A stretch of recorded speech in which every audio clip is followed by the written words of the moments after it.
In this topic, we'll look at automated versus manual approvals. Now, we've talked about approvals in a previous lesson and decided which ones we actually need. But once we decide on those approvals, should we make them automated or manual? Now, in the DevOps area, our preference is that we want to automate work whenever possible because automation is reliable and repeatable and humans are not.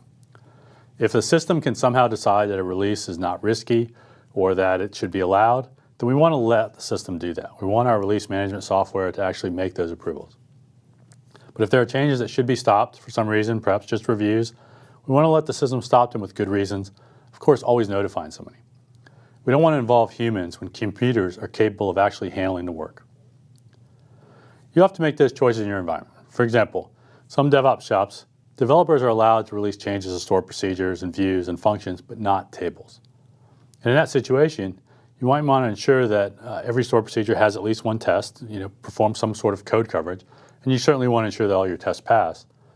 But if that's the case and that work is done, we're sure it's completed in development, let those releases go through. Let developers release those changes as needed.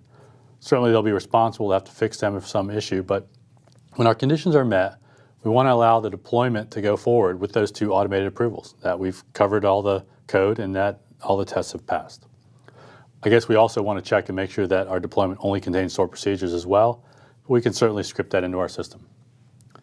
Now, in the same release management process, if the deployment actually detects a table change, we want to pause. We want to trigger the notification so that someone will review the change. Somebody in operations, a DBA, somebody has to look at this and decide that it's not going to cause a disruption of service. And they may need to grant a manual approval in this case, which still could include an automated approval that the tests have passed and the code is covered, but there's just an additional step for some of those changes. The choice of automated or manual approvals, or really even if there are any approvals at all, is one that has to be made by the people that are involved in the process. There's no prescriptive advice here, and I want to tell you should always have some sort of approval.